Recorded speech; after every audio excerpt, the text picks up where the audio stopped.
So you're in the Midwest and you're trying to figure out, when do I actually plant my garden? A biggest thing is that it changes every single year. Well, kind of. You need to really pay attention to your specific microclimate. There's a big difference between just a little bit here, and you can literally have a microclimate on your own property. So you got to really pay attention. Keep looking at the weather apps and stuff like that, and trust them in the best that you can. But typically, I'm going to give it to you how I do it right here in this 45th parallel in northern Michigan. And what you'll be doing is, if you are north of me, you're just going to add on a week or two. If you're south of me, you can do it at the exact same time I am. You actually have more time to have a little leeway and stuff like that, so you can be a little more relaxed.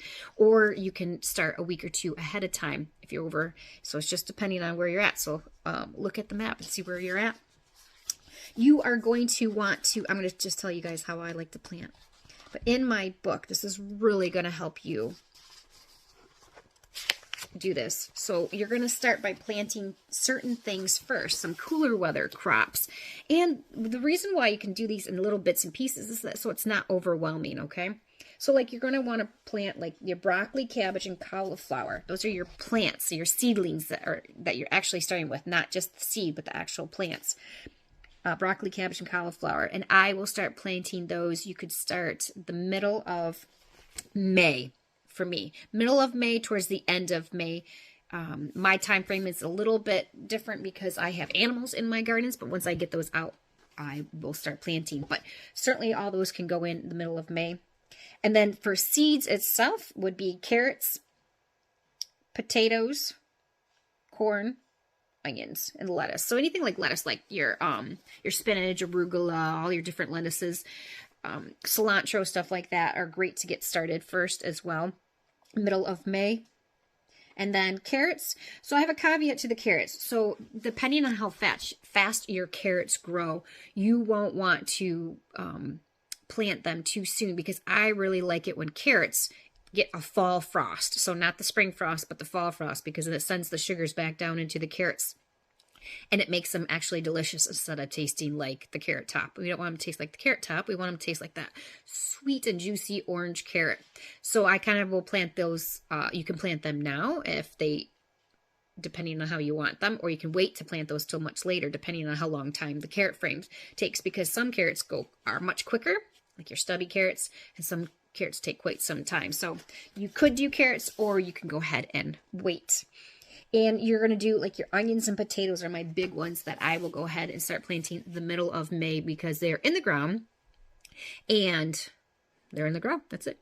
So you want to keep a look at the weather time for like if there's a lot of rain, just hold off. You do not want to be swamping these guys, in any of the seeds or the plants. If it's 90 degrees out or even 85 degrees out, again, you probably don't want to be planting then either. What a nice 70-degree cloudy day is your perfect time to start planting for you and your plants. Actually, you put them out there in that heat, does the same thing as if they were going to get a frost. They just freak out.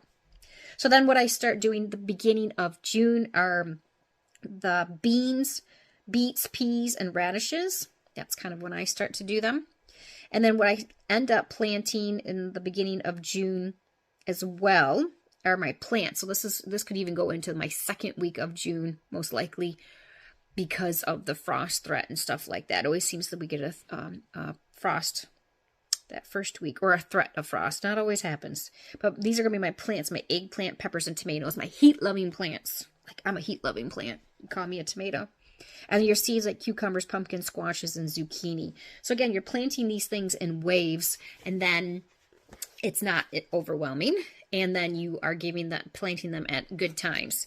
So this is what I do here on the homestead, and I've been gardening for decades. This is what I do. You can also find out how to, like, the spacing for the plants in the book as well, because those back of those packets just are confusing and dumb, and I don't like it. I talk about the row spacing between the plants, spacing in the seeds, giving you my favorite varieties.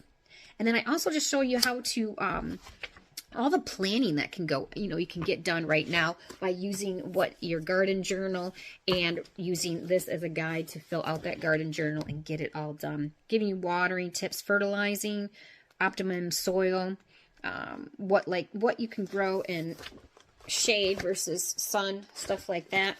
And then just the whole entire process of gardening, from planting, harvesting, watering, and then I just deep dive into some of my favorites like my beans, onions, potatoes, garlic, dry beans, broccoli, tomatoes, all those kind of things.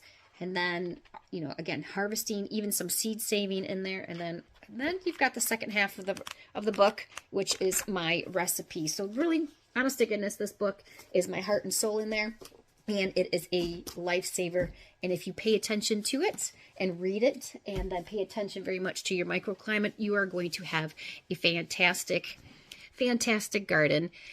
And do the best. If you have never gardened before this, or even if you have gardened and it hasn't worked out, even if you're an expert gardener, I think this book is such a great thing to have in your library. And every time someone orders, it really, truly makes me very happy and sends me over the moon. And I'm appreciative that it is getting responded well to. So thank you.